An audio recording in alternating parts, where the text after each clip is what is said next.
Alright, so this video is for the MAGA people out there, specifically Graham. Graham, what happened? I guess I thought gas prices were going down because, I don't know if you see that, but it's showing that for something for regular gas, $4.19 for regular gas. I just put $30 in, and yeah, that didn't give me much gas at all. I don't even know if I'm gonna have half a tank right now. So I am currently headed to a No Kings protest, which this video is probably gonna upload after the protest is done. Let me get situated here. I don't normally condone driving while making a video, but I'm going to be hands off on the video. That should be right there. And Jeep is on. Alright, so I wanted to go over the debate that happened last night. Cover something that happened last night. Got a little frappe to make myself happy. And got a water for when I'm walking. So in the debate, a discussion concerning, what's it called, global warming was brought up. And, you know, the comment was made that global warming is not the accurate term, that climate change is the more accurate term. And yes, that is 100% true, that the more accurate term now used is climate change. I'm not looking at the video, I'm looking at my speed gauge. I'm trying to speed up, so I don't think I'm trying to be reckless. Because I don't really care how I look right now.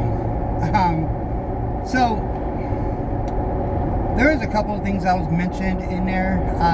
So one of the things is I quickly Googled, I get 10 miles per hour more in speed. Give me a second here, because I am going to get to 60. And Graham is currently live with the No Kings protest, where he's at. I'm headed to mine, but mine is probably about a good 30 minutes away. So, but anyway, so with the whole climate change thing, so I had stated that the sea has risen, the sea level has risen almost 4 inches from 1993 to 2025. That's the latest data that I pulled from a government information kind of deal. That organization's probably dead in the water now thanks to Trump. I don't know.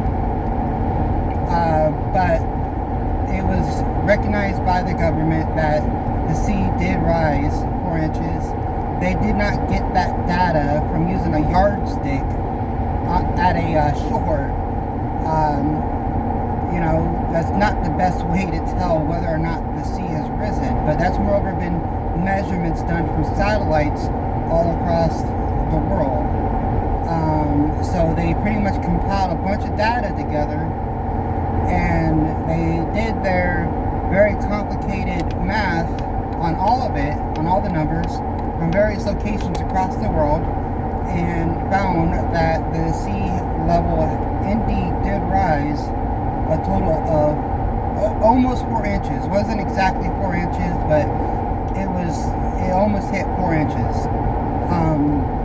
So that's not the disputed fact here. The thing that I found funny is that I watched this live when I was at work. I was at work when Graham was doing this live debate, and they started mentioning Plymouth Rock. If you don't know Plymouth Rock, that's a rock that it has been somewhat determined. It's not that it's been proven to be 100% the truth, but Plymouth Rock is a rock that's been determined that is the location that the settlers first arrived to America at. So that's like basically the whole thing that's going around. That's I don't believe like it's actually been historically proven that that's the case, but apparently that's like word of mouth or something. I don't know. But so this rock was a rock that I guess has been, historically like looked after and everything like that. So I think Graham, and I could be wrong because I was trying to listen to this while I was working, but I think Graham was trying to make the argument that the reason why he knows that the sea level has arisen is because the Plymouth Rock is not under the sea. I'm slowing down, so I'm trying to make sure I'm hitting the correct speed. And which is almost a valid point, it really is, but you have to remember a rock is not a yardstick. You don't do yardsticks at coast to tell if the sea has risen or fallen. The thing about the Plymouth Rock, and I think he or somebody, it might have been Racist Gandalf, had made the distinction that, why isn't the Plymouth Rock ever fully submerged underwater by now? Well, remember, this is 4 inches we're talking about. 4 inches doesn't sound like a lot, but it is a lot when you're talking about, the ocean being consistent of 70% of the world, or 75%, 80%, I don't know. I can't remember the percentage that they always stated. But for it to raise 4 inches is, pretty crazy. But, it's still not like, completely going to submerge America. I understand. So something like the Plymouth Rock, number one, the Plymouth Rock is at times fully submerged underwater. You could actually look at different photos and it shows that the water is low and it shows that the water is high. And the water does get high enough to where it does fully submerge the Plymouth Rock. So that's one of the reasons why you can't use, a yardstick at the coastline, because all the times the water fluctuates. There's high tides, there's king tides, there's low tides. I mean, there's times to where, like, you can actually see, a good amount of beach from the Plymouth Rock, before you actually reach the water. Try to reach the correct speed limit again. Give me a moment here. Oh, why do you turn?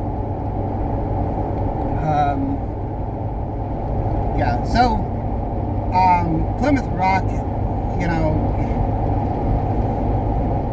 I don't know why you would use Plymouth Rock as a measuring stick of some sorts to prove your theory, that the water's not rising, but that's not the best, thing to use.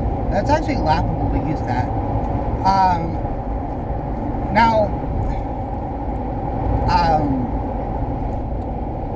We know climate change has happened. Another part that they were hitting on was that, how much humans are involved in the whole climate change kind of scenario. Humans do significantly affect climate change. I'm not bringing you numbers because I'm driving right now, and I haven't looked at these numbers for I want to say about 3 months at least. But humans do provide a large amount of CO2 emissions. And there's, I guess, 2 other items, if I remember correctly, that they provide that, significantly changes how the climate is affected. So I know somebody at one time, not during this debate, but a debate with me, somebody brought up volcanoes being, a major concern, and thought, volcanoes were more dangerous than people do. Now, volcanoes, they do cause those short-term destructions, but the amount of CO2 that they let off is significantly lower than the amount of CO2 that humans give off. It might not sound correct, but actually is correct. It is crazy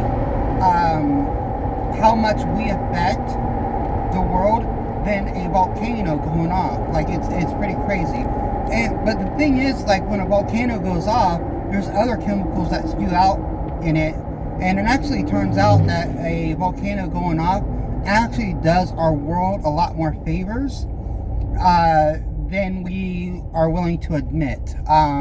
So it might give off that CO2 kind of issues temporarily, but after, you know, a certain amount of time, the volcano actually does a lot of good things for the world. So, you know, don't knock on, you know, a volcano trying to, it's a balance of our life. So the whole climate thing, it still stands. We are destroying the world. And it's laughable because, you know, we sit there and we look at clean energy or renewable energy, like wind turbines, and, you know, like, let's say, you know, the whole water thing, waterfalling, spinning turbines, solar power. These are renewable energies. These are, like, it's free, it's available. We could continuously can use them. But however, like, the MAGA world rather stick up for like, let's say, coal energy. Well, you gotta dig that up. You gotta dig it up, and not only dig it up, but you gotta burn it. And digging up and burning coal is bad for the environment. It really is. You know, so I really don't understand why everybody has such a problem with windmills, because it was like, nobody really had problems with windmills until Donald Trump started complaining about them, because he had some kind of problem with a contractual issue concerning a windmill power company. And ever since, like, he lost on the issue, they started acting like a big baby and started saying windmills really are the enemy of the American people. It kills a lot of birds. We know you don't care about birds, all right? We know you don't care about birds. You guys go hunting for birds, for Christ's sake. You guys willingly allow other animals to go extinct. You got Christy Nome out there shooting dogs, all right? I don't get how you guys are all of a sudden so worried about birds. The only reason why you're bringing it up is because Donald Trump is bringing it up, and we know that Donald Trump don't care about no birds, and we know that you don't care about no birds. All you're doing is repeating what Garfield is spewing, and it's kind of weird, you know, for you guys to continuously do that, because wind is free. We don't do anything to allow wind to show up. And I know a lot of people, they come up and they say, well, we had to use a heck of an amount of energy and a large amount of gas, you know, to make the wind turbines and make all the parts for it and to transport it to its location. I 100% agree on that. You're 100% correct. But also understand that once it's built, it's you know, shooting out renewable energy that can now be used to produce more of these wind turbines and get us more electricity. And you know, we're going to run out of natural gas one day. It's going to happen, all right? This stuff is not stuff that just grows on trees.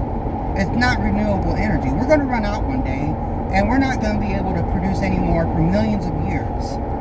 So, and if it's possible to produce more, it's going to be expensive to do so. So renewable energies really is the way to go. So I don't understand why you guys are so much against it. Like, it is so weird. So, you know, you guys sit there and talk about how me being transgender is weird. You know, why are you guys so much against renewable energy? It doesn't make any sense.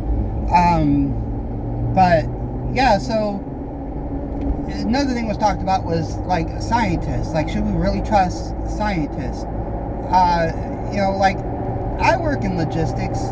There's a lot that I do with logistics at my company, and that's something I do for a living. All right, every single day I'm working on that kind of stuff. And so if somebody needs to know something about logistics, I would expect them to come to me, not to go to a welder in my company and ask questions about logistics. So if they're getting their information from a welder, I don't trust that they're getting the correct information. So these scientists, they're continuously looking at data that's being provided to them. They're continuously studying these subjects. They're continuously trying to understand what happens and why it happens. And data is very important. There was one day we were having a Kaizen event, and a guy in corporate had come up to our work group and had stated, opinions are nice but always drive with data. So anytime we had to make an argument on a change, we eventually had to show data behind it to show that there was improvements that were being made. And the team that I was working with actually won the event because, we used data to make certain changes, and we had the highest amount of change in favor for the company. It was one of the greatest things because we went by data. And that's a lot of what these scientists do. They got these instruments all over the world gathering data, and they have access to this data, and they do their math, they do their numbers and everything, they do what they got to do, and they calculate stuff, and they got all this data that they put together, and they release their findings and explanation behind certain findings. So this whole talk of should we really trust scientists to do their jobs? I mean, they should do their jobs. We should have an open mind when they talk and listen to their data. So when we got Graham out there saying, well, climate change is not happening, ocean waters are not rising, just look at Plymouth Rock, that's a terrible example. Opinions are nice, but always drive with data. Always lean on data for your information. Don't listen to opinions of people who are not in that field at all. Another statement that I remember I heard Graham or racist Gandalf state was something concerning Neil deGrasse Tyson. If you don't know anything about Neil, he's an astrophysicist. Astrophysicist, if I remember correctly, deals with the study of space of some sorts. It's a little bit more specific than that, but I don't know the specifics behind it. So with Neil deGrasse Tyson, when astrophysics, they deal a lot with climate change, because they were simply saying, why would Neil deGrasse Tyson know about climate change? He's an astrophysicist, not a meteorologist. He doesn't deal with climate change. Well, the thing is, with astrophysics, you're welcome to Google it right now. You're welcome to ask Grok, or you're welcome to ask whatever AI thing that you want to ask. But astrophysicists, they do deal with climate change. That is, they dabble in the same kind of fields. So Neil deGrasse Tyson, he is a trusted source when it comes to climate change, because he has access to the same data that all the other people do, to be able to determine what's going on with the world. What improvements do we need to make here in the world? So, I don't understand how you continuously don't listen to the words of a scientist on this, when it's their job. It is their job. It's what they get paid for. Alright, they're the ones that look at this data every single day, and they determine laws. They determine their own laws of physics on it, their own papers on it. I mean, they release the data, they release it in some kind of scientific journal or something like that, and other scientists, they're welcome to debate it, they're welcome to release their own articles, to debate the data that's shown. It's all arguable information, yes, but it's not an argument that Graham is going to win by using Plymouth Rock as a yardstick. It's just not. And it's not an argument that Graham is going to win by stating that Neil deGrasse Tyson wouldn't know anything about climate change because he's an astrophysicist. You know, the MAGA crowd really makes me laugh sometimes, because the amount of facts that they miss out on is just really it surprises me. It really does. So I'm gonna quit here in a moment, because I'm not gonna play stop. I'm not gonna hit the stop button. Because while I'm driving, I'm not taking my hands off the wheel. But once I stop, I'll go ahead and upload this video. I think I pretty much stated everything that needs to be stated. Good old West Lafayette, Indiana. That road needs to be fixed. But yeah, once I park, I'll go ahead and stop the video, upload the video. But I think I pretty much covered, everything that needed to be covered. But look, I know we're gonna have more No Kings protests later on. When those No King protests happen, you know, I don't think there's going to be as many people as there was last year. I could be wrong. I honestly didn't know about No King's protest until Graham started talking about it. So Graham, thank you for letting me know No King's protest was going on. I didn't even know, and there's a lot of people that still don't know. You know, so when you see these No King's protests, they are not a accurate representation of how the entire America feels. Because like if you see in your town of, like, let's say 25,000 people, but only like 2,000 people show up for the protest, it doesn't mean that the other 23,000 people in that town is complicit with the opposite of what they're there for. It just means that a lot of those people, number one, didn't hear there was a protest going on. Number two, doesn't like the idea of even going to a protest to begin with. Or number three, just didn't know what was going on. Well, I think I made that first point. Sorry, I got a little lost because I was on a roundabout that kind of confused me a little bit. But it's just the numbers aren't a direct representation of what's actually going on. And I'm currently going to be looking for some parking here in a moment. Good old Lafayette. That's a solar power over there. Look at that. They're going for renewable energy over here. Building over here. Gosh, I love Lafayette. I miss Lafayette.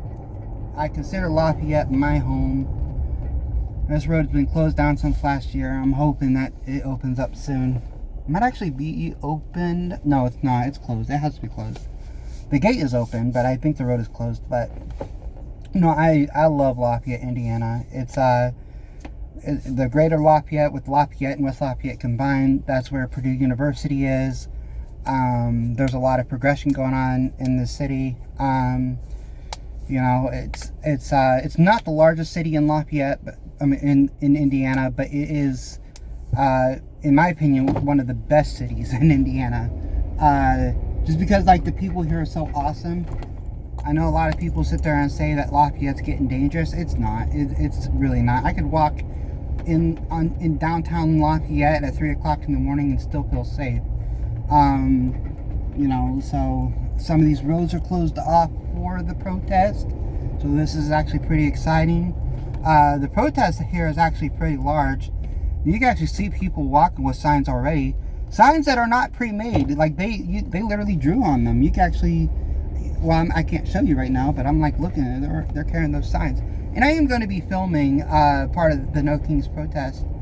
I'm just trying to find some parking, which I don't know if it's going to be possible to find parking downtown, because I'm still, the protest is still not happening for another 30 minutes at least.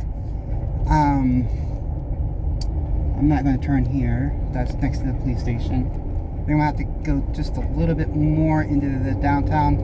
Probably got to go more towards, like, Main Street or some other street. But yeah, there's people walking around. You can clearly with signs.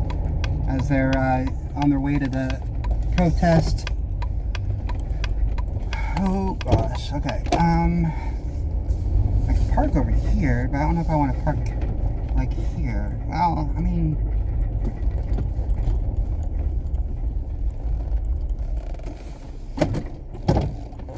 yeah, I'm not gonna park here. I can park on this street right here.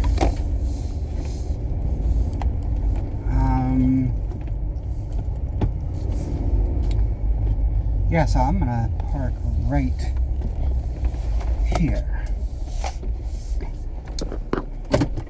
I'm gonna show you a little bit of Lafayette real quick, if you guys don't mind.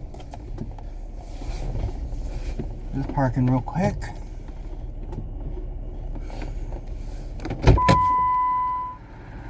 Yeah, I'm good. It's all within a foot of the curb. I see police lights up because well, parts of the road is closed. Requiring some signal on my XM radio, but I'm not playing my XM radio. I'll bring my wallet. I'm not bringing my bag. I don't think there's anything else in here. I'll bring my headphones too. Why not?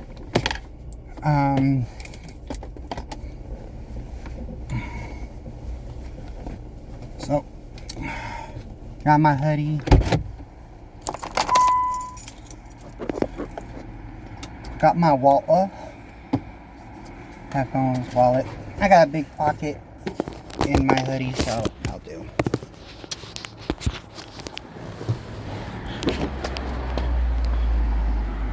As you can see, I got my LGBT shirt right there with the T on it, Graham. You see that T right there? Transgender people. Better recognize. We deserve equal rights too. But yeah. Let me put this sweater on real quick. So that way I'm warm. It's like 40 degrees outside.